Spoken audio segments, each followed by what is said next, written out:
नमस्कार, आदाब, सत श्री अकाल, राम राम, खमागणी दोस्तों। मैं रजनी स्वागत करती हूँ आपका हमारे चैनल द सक्सेस में। तो दोस्तों आज है 23 जुलाई और न्यूज़ है ये 22 जुलाई की, क्योंकि कल मैं आपके सामने न्यूज़ नहीं ला पाई थी। तो न्यूज़ मेरे पास हमेशा तैयार रहती है, बस कई बार वीडियो रिकॉर्ड नहीं कर पाती। तो कल और आज की न्यूज़ दोनों कंबाइंड 5-5 क्वेश्चन में लेके आई हूँ।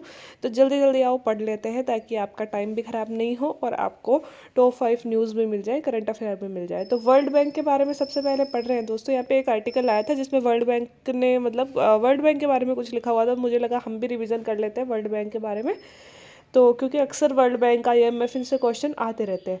तो वर्ल्ड बैंक का निर्माण दोस्तों 1944 में ब्रिटेन वुड कॉन्फ्रेंस में हुआ था। कौन से कॉन्फ्रेंस में? ब्रिटेन वुड कॉन्फ्रेंस में। और आईएमएफ के साथ बनाया गया था। एक्चुअली आईएमएफ और वर्ल्ड बैंक दोनों को क्या मतलब जुड़वा भाई बोलते हैं, क्योंकि दोनों संस्थाओं की स्थापना 1940 के ब्रिटेन वुड सम्मेलन में ही हुई थी। अगर वर्तमान में बात करें वर्ल्ड बैंक के सदस्यों की, तो 189 सदस्य हैं। ठीक है, इसका मुख्यालय अगर बात करें हेडक्वार्टर, तो वाशिंगटन डीसी में है। और वर्ल्ड बैंक का काम क्या होता है? कम आय वाले देशों को लोन देता है। एक्चुअली वर्ल्ड बैंक लंबे समय के लिए लोन देने के काम आता है ना। तो जब भी किसी देश की हालत ख़राब होती है तो वर्ल्ड बैंक से लोन लेने के लिए हम जाते हैं।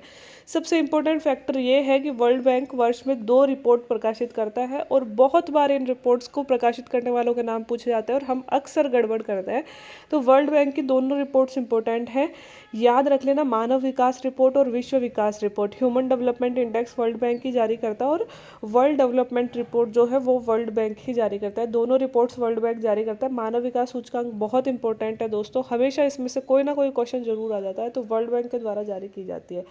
इसके साथ ही ये 5 अंगों के साथ मिलकर, देखो इतनी जो चीज़ें मैंने बताई, 1944 में बना था, 189 सदस्य है, मुख्यालय वाशिंगटन डीसी में है, लोन देने का काम करता है, 2 रिपोर्टें प्रकाशित करता है। इतना तो याद रखना ही रखना है, ये तो मोस्ट इंपॉर्टेंट है। ठीक है, इसके आगे जो मैंने लिखा है कि ये अपने 5 संस्थाओं के साथ मिलकर काम करता है, इसको भी एक बार थोड़ा सा पढ़ के रखना। अगर ज़्यादा हार्ड पेपर बनता है तो ऐसे क्वेश्चन अपने दे दिए जाते हैं। इसकी 5 संस्थाएं कौन सी हैं जिनके साथ मिलकर, मतलब जिनके माध्यम से ये काम करता है? सबसे पहले आईबीआरडी। आईबीआरडी का निर्माण 1944 में ही हुआ था। International bank for reconstruction and development, है ना। तो इसका निर्माण 1944 में ही हुआ था। आईडीए इंटरनेशनल डेवलपमेंट एसोसिएशन 1960 में बनी थी। आईएफसी इंटरनेशनल फाइनेंस कॉरपोरेशन, और एमआईजीए मतलब मल्टीलेटरल गारंटी एजेंसी 1968 में बनी थी। और ICSID international centre for settlement of investment disputes 1966 में बनी थी। भारत जो है दोस्तों, ये 5वीं जो संस्था है सेटलमेंट और डिस्प्यूट वाली, कि जिसमें अगर हमारे देश में कोई पंगा हो जाता है और हमारे देश के लोगों से नहीं सलट रहा है या फिर जो भी है, तो हम इस के माध्यम से, मतलब एक कोर्ट है, डिस्प्यूट सल्टा लेगा, डिस्प्यूट सल्टाना क्या बोलते रहते हो डिस्प्यूटों को मतलब ख़त्म करने का, है ना। तो एक कोर्ट है, लेकिन भारत इस वाले का सदस्य नहीं है, क्योंकि भारत को लगता है कि भाई हम अपने डिस्प्यूट अगर हमारे साथ हो, विदेशों के साथ हो, हम या तो इंटरनेशनल कोर्ट में चले जाएंगे या फिर हम खुद ही अपने कर सकते हैं, है ना। हमें दूसरे किसी की ज़रूरत नहीं है। तो इस वाले का सदस्य नहीं, किसी भी तरह से याद रखो, आप ये याद रख लो कि भारत सेटलमेंट एंड डिस्प्यूट वाली बॉडी का सदस्य नहीं है। बाकी जो 4 बॉडी है वर्ल्ड बैंक की, आईबीआरडी मतलब international bank for reconstruction and development, और इंटरनेशनल डेवलपमेंट एसोसिएशन, और इंटरनेशनल फाइनेंस कमीशन, और मल्टीलेटरल गारंटी एजेंसी, इन सब का सदस्य है। हाँ, मुझे पता है कि पहली बार में आपको फुल फॉर्म तो यार याद हो ही जाती है, इतना तो हम पढ़ते रहते हैं न्यूज़ में। हो सकता है इनकी डेट याद नहीं होगी, ये कब कब बनी थी, कोई बात नहीं है, एक बार पढ़ लीजिएगा। धीरे धीरे जब ये न्यूज़ में आती रहती है ना, ऑटोमेटिक इनकी डेट भी याद रहने लगती है। आगे चलते हैं। हाल ही में भारतीय रक्षा मंत्री किस देश के दौरे पर हैं? तो वियतनाम के दौरे पर है। दोस्तों हुआ क्या है, एक्चुअली पूरा एक एडिटोरियल आया था हिंदू में, इंडिया वियतनाम रिलेशन का। तो मेरा तो मन कर रहा था कि मैं आपके साथ में पूरा एडिटोरियल शेयर करूँ। बहुत ही शानदार लिखा हुआ था भारत वियतनाम संबंधों के बारे में। लेकिन अभी जैसे कि आप कहते हो मैडम अभी मेंस की तैयारी मत करवाओ, अभी प्री के लिए करंट अफेयर्स बताओ, तो उस तरह से मैं लेके चल रही हूँ। तो हमें बस इतना सा याद रखना है कि हमारे रक्षा मंत्री वियतनाम के दौरे पे गए हैं, और कई सारे समझौते हमने उनको किए हैं। तो $500 मिलियन का हमने लाइन ऑफ क्रेडिट उनको दिया है, $500 मिलियन का। इसके अलावा रक्षा संबंधी कई सारे एमओयू हमने वियतनाम के साथ साझा किए हैं। अब ये बताओ, आप लोगों में से पता है किसी को लाइन ऑफ क्रेडिट क्या होता है? मतलब लोन देना और लाइन ऑफ क्रेडिट देने में क्या अंतर है? आप लोगों को पता है क्या ये चीज़, लोन देना? अब मैंने इसको ये क्यों नहीं लिखा कि $500 मिलियन का हमने लोन दिया है, मैंने ये स्पेशल वर्ड क्यों दिया लाइन ऑफ क्रेडिट लिखा है? कमेंट बॉक्स में कमेंट करके बताइएगा। अगर नहीं समझ आ रहा ना, तो आप कमेंट बॉक्स में कर दीजिएगा कमेंट कि मैडम समझ में नहीं आ रहा। 100% श्योर है कि मैं लोन और लाइन ऑफ क्रेडिट का एक छोटा सा 2 मिनट का वीडियो बना दूंगी, क्योंकि छोटी छोटी चीज़ें हमें अक्सर इंटरव्यू में पूछ ली जाती है ना कि क्या है इनमें डिफरेंस क्या है। अगर मेरे जैसा दिमाग का कोई बैठा हो तो पूछ ही लेगा। तो थोड़ा सा बताना, रिसर्च करना, नहीं आ रहा है समझ में या नहीं मिला है तो आप नीचे कमेंट बॉक्स में कमेंट कर देना, मैं इस पर वीडियो बना दूंगी। ठीक है, अंतर है दोनों में। श्री राम शांताई जैविक कृषि अनुसंधान और प्रशिक्षण केंद्र कहाँ खोला गया? ये न्यूज़ है दोस्तों मई की, अप्रैल की न्यूज़ है। तो श्री राम शांताई जैविक कृषि प्रशिक्षण केंद्र अपने जाखोड़ा गांव कोटा में खोला गया है। तो ये जैविक कृषि के लिए प्रशिक्षण केंद्र है, और राजस्थान में अगर कोई चीज़ ऐसे खोली जाती है तो इम्पोर्टेंट हो जाती है। 2 अप्रैल 2022 को हमारे जो लोकसभा स्पीकर है ओम बिरला जी, उनके द्वारा इसका शिलान्यास किया गया था। और आपको नाम से समझ में आ रहा है जैविक कृषि अनुसंधान का मतलब क्या होगा, या जैविक कृषि में ही रिसर्च करेगा। ठीक है।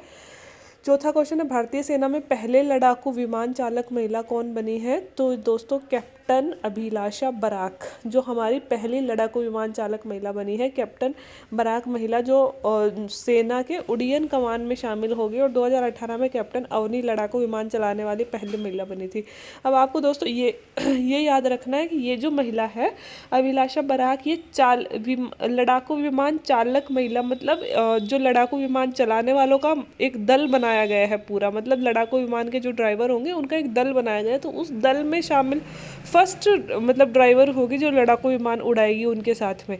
ठीक है। और कैप्टन अवनी वाला जो है, कैप्टन अवनी ने बस पहली बार चलाया था, मतलब कि पहली विमान उड़ाने वाली महिला कौन सी है? चालक दल में शामिल नहीं है कैप्टन अवनी आज, लेकिन पहला लड़ाकू विमान चलाने वाली महिला कैप्टन अवनी बनी थी। लेकिन पहला लड़ाकू विमान चलाने वाले जो चालक पूरा दल बनाया गया है, 40 या ऐसे कुछ ड्राइवर्स का दल बनाया गया है पायलट्स का, तो इनमें मतलब इनको शामिल किया गया कैप्टन अभिलाषा बराक को, है ना। फैक्ट है दोस्तों, अगर वुमन के बारे में कोई फर्स्ट फैक्ट होता है तो वो इंपॉर्टेंट हो जाता है अपने लिए। कैप्टन अवनी वाला तो आपने देखा ही होगा, कितनी बार पूछा गया है कितने सारे एग्जाम्स में। 5 मई 2022 को परिसीमन आयोग ने यूटी मतलब केंद्र शासित प्रदेश जम्मू कश्मीर के लिए कितनी विधानसभा सीटों की अनुशंसा की? ये भी थोड़ा पुराना है, लेकिन जम्मू कश्मीर नया यूटी बन रहा है तो हमें पता होना चाहिए। और मुझे 100% पता, आप में से बहुत सारे बच्चों को नहीं याद होगा कि जम्मू कश्मीर में जो नया परिसीमन आयोग बना है उसने कितनी विधानसभा सीटें अलॉट करी है। तो 90 विधानसभा सीटें जम्मू कश्मीर को दी गई है। पहले कितनी थी? पहले 83 थी, है ना, जब जम्मू कश्मीर यूटी नहीं था और नॉर्मल एक राज्य था। परिसीमन आयोग के अध्यक्ष कौन है? मुझे पता है 100%, ये भी नहीं पता होगा। परिसीमन आयोग के अध्यक्ष रंजना प्रकाश देसाई है, क्योंकि मुझे भी नहीं आता। हम अक्सर पेपर में पढ़ लेते हैं और छोड़ देते हैं, मतलब ठीक है याद है लेकिन हम भूल जाते हैं उन सारी चीज़ों को। और यही छोटी छोटी बातें जब एग्जाम में पूछी जाती है तो हम पे भारी लोड बन जाता है इसका। ठीक है। और जम्मू कश्मीर को इन्होंने 5 लोकसभा सीटें अलॉट करी है। तो आप मुझे ये बताओ हमारी विधानसभा में कितनी सीटें हैं? भाई 200 सीटें हैं अपनी विधानसभा में। तो वहाँ की जम्मू कश्मीर की यूटी जम्मू कश्मीर में कितनी सीटें होंगी अभी? उसमें 90 सीटें होंगी। और परिसीमन आयोग, ये बताइए कौन से वाले अनुच्छेद में आता है परिसीमन आयोग? क्या यह संवैधानिक संस्था है कि नहीं है तो कौन से अनुच्छेद में आती है? और एक ये बताइए कि अपने यहाँ से कितनी लोकसभा सीटें हैं? अपने यहाँ से कितने लोकसभा सांसद चुन के जाते हैं राजस्थान से? अपने यहाँ से मतलब राजस्थान से। ये 5 क्वेश्चन हो गए दोस्तों परसों के, और उम्मीद है आपको अच्छे लगे होंगे 5 क्वेश्चन। मैं बहुत मेहनत से लेके आती हूँ यार। लाइक शेयर सब्सक्राइब किया करो चैनल को थोड़ा बहुत। ठीक है, अब चलते हैं। अपने पहली अपन को आदिवासी महिला राष्ट्रपति मिली गई है द्रौपदी मुर्मू जी, तो थोड़ी सी जानकारी इनके बारे में यार लिख के रख लेना। अभी तो क्या है, ताज़ा ताज़ा न्यूज़पेपर, इंटरनेट, सोशल मीडिया, सब जगह आपको ये छा रही है। बट क्या होगा ना, 6-7 महीने बाद जब एग्जाम होगी तब आप भूलने लगोगे। तो थोड़े से फैक्ट इनके बारे में लिख के रख लेना, क्योंकि कोई ना कोई क्वेश्चन बनने की इनसे संभावना है। तो द्रौपदी मुर्मू देश की पहली आदिवासी महिला राष्ट्रपति हैं।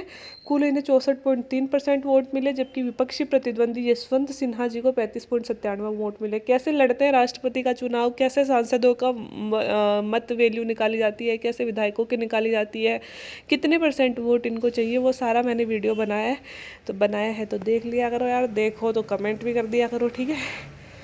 इसके अलावा दोस्तों इनका गृहनगर जो है वो ओडिशा के मयूरभंज जिले का रायरंगपुर स्थान है, और 20 जून 1958 को इनका जन्म हुआ था। ससुराल इनका वहीं ओडिशा में नजारा पहाड़पुर गांव है। संथाल जाति से बिलोंग करती है। अब दोस्तों अगर ये संथाल जाति से बिलोंग करती है ना, तो थोड़ी सी संथाल जाति के बारे में ना एक्स्ट्रा इन्फॉर्मेशन पढ़ के जाना, क्योंकि जनजातियाँ अक्सर हमारे सिलेबस का हिस्सा होती हैं। तो संथाल जाति के बारे में थोड़ा सा ज़्यादा पढ़ जाना यार, पूछने की संभावना है। देश की 15वीं राष्ट्रपति होंगी वैसे तो, अगर पर्सन के हिसाब से देखें तो, और नंबर के हिसाब से देखें तो 17वें नंबर के राष्ट्रपति होंगे। 15वीं क्यों है, क्योंकि राजेंद्र प्रसाद जी 2 बार निर्वाचित हुए थे, ठीक है। और 25 जुलाई को ये शपथ लेंगी, और राष्ट्रपति को शपथ दिलाता कौन है, हमारा जो चीफ जस्टिस ऑफ इंडिया होता है रमन्ना साहब है जो भी, वो इनको शपथ दिलाएंगे। और ये थोड़े से अलग से फैक्ट लगे मुझे। स्वतंत्रता के बाद पैदा होने वाली पहली, पतली नहीं पहली है ये, पहली महिला राष्ट्रपति बनी, और शीर्ष पद पर काबिज होने वाली अब तक की सबसे कम उम्र की राष्ट्रपति भी है। ओडिशा में ये दोस्तों 2000 से 2009 में विधायक रही थी, और उसके बाद में 2015 से 21 के बीच में झारखंड के गवर्नर मतलब राज्यपाल में रही थी। फैक्ट लिख लेना दोस्तों, अभी आपको याद होंगे, आगे चल के भूल जाओगे, काम आएंगे ये आपके, ठीक है।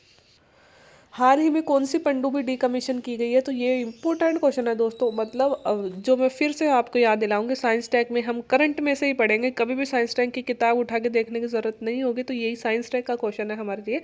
INS सिंधु ध्वज जो है वो अभी डीकमीशन कर दी गई है, मतलब एक तरह से रिटायर हो गई है अपने काम से। नौसेना में उन्होंने 35 साल, इसने 35 साल काम किया है। भारत के पास में अब टोटल 15 पनडुब्बी हैं, किसके, INS सिंधु ध्वज के रिटायर होने के बाद में। यह किलो क्लास पनडुब्बी थी, ठीक है। और किलो क्लास पनडुब्बी की अगर बात करें ना, तो 1986 से 2000 के बीच में हमने रूस से किलो क्लास पनडुब्बियाँ खरीदी थी, और 10 पनडुब्बियाँ खरीदी थी हमने रूस से। 2086 से 1986 से 2000 के बीच में रूस ने हमें किलो क्लास की 10 पनडुब्बियाँ एक्सपोर्ट करी थी। तो 10 पनडुब्बियों में से अभी हमारे पास ये किलो क्लास वाली 8 ही हैं। क्यों, क्योंकि एक तो अभी डीकमीशन कर दी सिंधु ध्वज, एक हमने म्यांमार को दे दी थी, ठीक है। तो अब हमारे पास 8 ही हैं। और अगर टोटल पनडुब्बियों की बात करें किलो क्लास के अलावा, जैसे कुछ कन्वेंशन पनडुब्बी होती है, कुछ आधुनिक पनडुब्बी होती है, तो कुछ हमारे पास वैसे भी है। तो टोटल अभी भारत के पास में 15 पनडुब्बी है, जो भारत के लिए बहुत कम है। एक प्रोजेक्ट बनाया गया था जिसके तहत हमने सोचा था कि 2022 तक हमारे पास में 24 या 25 पनडुब्बी तो होंगी, लेकिन उतनी नहीं हो पाई। हालांकि प्रोजेक्ट 75 के तहत हम पनडुब्बियों का निर्माण कर रहे हैं, लेकिन कुछ कारणों से प्रोजेक्ट 75 थोड़ा सा स्लो चल रहा है। इस वजह से अभी पनडुब्बियों की संख्या हमारे पास में इतनी ज़्यादा नहीं है, ठीक है। आगे चलता है। इनोवेशन इंडेक्स आया दोस्तों, आज के पेपर में ही ये खबर आई थी। इनोवेशन इंडेक्स पहली बात तो निकालता कौन है, तो नीति आयोग निकालता है। हिंदी में बोले तो भारतीय नवाचार सूचकांक। इसका 3रा संस्करण प्रकाशित हुआ है, नया नया चला है दोस्तों, तो इम्पोर्टेंट होता है, नया नया चलता है। तो और हमारे नीति आयोग के द्वारा निकाला जा रहा है, तो भी इम्पोर्टेंट है। नीति आयोग के अध्यक्ष सुमन बेरी के द्वारा निकाला गया। बताओ याद थी क्या सुमन बेरी? नीति आयोग के उपाध्यक्ष कौन थे अभी, याद थी क्या सुमन बेरी? तो सुमन बेरी के द्वारा जारी किया गया था। टॉप 3 जो मतलब इनोवेटिव स्टेट्स हैं अपने, तो कर्नाटक पिछली बार भी टॉप पे था, इस बार भी टॉप पे है। उसके बाद में तेलंगाना, और उसके बाद में हरियाणा। ये साउथ वाले राज्य कभी अपन को आगे आने ही नहीं देते, ठीक है। तो सबसे ऊपर कर्नाटक, फिर तेलंगाना, फिर हरियाणा। राजस्थान की बात करें तो राजस्थान को 12वां स्थान प्राप्त है, और 66 संकेतकों के आधार पर यह इंडेक्स तैयार किया जाता है। तो अपने लिए अच्छा है, 66 संकेतक हैं, तो 66 तो अपन याद कर नहीं सकते, तो ये कोई पूछेगा नहीं एग्जाम में। जैसे कि ईज ऑफ डूइंग बिजनेस में बताओ कितने संकेतक हैं, 10 हैं। तो 10 हमसे पूछे गए थे मेंस में कि 10 संकेतकों के नाम लिखो कि कौन कौन से संकेतकों के आधार पर ease of doing business report निकाली जाती है। तो थोड़े होते हैं तो अपने लिए खतरा बन जाते हैं, ज़्यादा है तो ठीक है, अपने से नहीं पूछेंगे। लंपी स्किन डिजीज़ की बात हो रही है दोस्तों, यहाँ पे तो पेपर में ही आया था ये भी, लंपी स्किन डिजीज़ के बारे में अगर पूछ लिया जाए, क्योंकि हमारे रोग बहुत अच्छे से दिए हुए हैं साइंस में। तो लंपी स्किन डिजीज़ किससे संबंधित है, तो पशुओं में होने वाली बीमारी है, और मवेशियों और भैंसों में होने वाला संक्रामक रोग है, ये संक्रामक, ठीक है, इन्फेक्शियस है। यह पोक्स विरिडे परिवार की कैप्रीपोक्स वायरस के कारण होता है। तो कौन से वायरस के कारण फैलता है? पोक्स विरिडे परिवार के कैप्रीपोक्स वायरस के कारण। और इसके जो वेक्टर होते हैं, मतलब इसके जो वाहक होते हैं, वो मच्छर, मक्खी, ये सब इसके वाहक होते हैं। और अगर इसके सिम्टम्स की बात करें तो पशु को 2-3 दिन बुखार रहता है, गोल गोल उसके त्वचीय पिंड होने, मतलब गांठें जैसे निकलने लगती हैं, दूध में अचानक से कमी आ जाती है उसके, और गर्भपात भी हो सकता है, कई बार बांझपन भी हो सकता है पशु में, और कभी कभी जब बीमारी हद से ज़्यादा बढ़ जाती है तो मृत्यु भी हो जाती है पशुओं की, है ना। उपचार के लिए इसमें दागोट फू नाम की एक वैक्सीन लगाई जाती है, वो इसके उपचार के लिए वैक्सीन है। साइंस में से भी दोस्तों बहुत करंट में से क्वेश्चन हर एक चैप्टर में से, मतलब हर एक सिलेबस के टॉपिक में से जहाँ तक उनको मिलते हैं ना, करंट से ही क्वेश्चन देते हैं।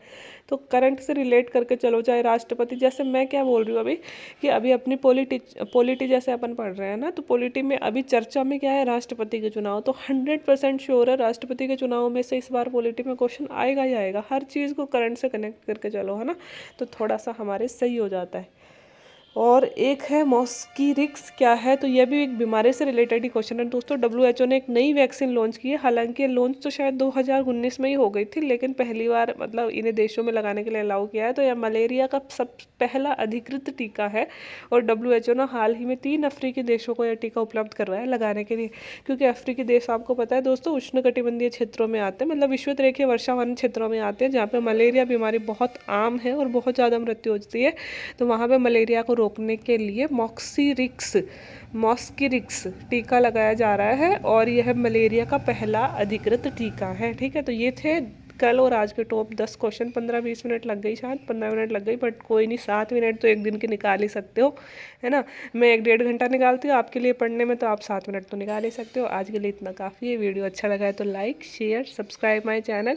दोस्तों शेयर भी कर दिया करो यार, चैनल बहुत स्लो ग्रो करता है, और जब मैं चैनल पे एक्टिव होती हूँ तो मेरा भी मन करता है यार मेरा भी चैनल दूसरों की तरह ग्रो करे। हालांकि मैं इतने संसाधन यूज नहीं करती हूँ, लेकिन धीरे धीरे आप फॉलोवर बढ़ाओगे तो संसाधन भी अच्छे यूज़ होने लग जाएंगे। बढ़िया बढ़िया प्रोजेक्टर वगैरह ले आऊँगी, लेकिन थोड़ी तो मतलब आप भी शेयर करो। अगर कंटेंट आपको काम का लगता है तो आप मतलब अपने दोस्तों तक पहुंचा सकते हैं चैनल को। बाकी वीडियो देखने के लिए थैंक यू।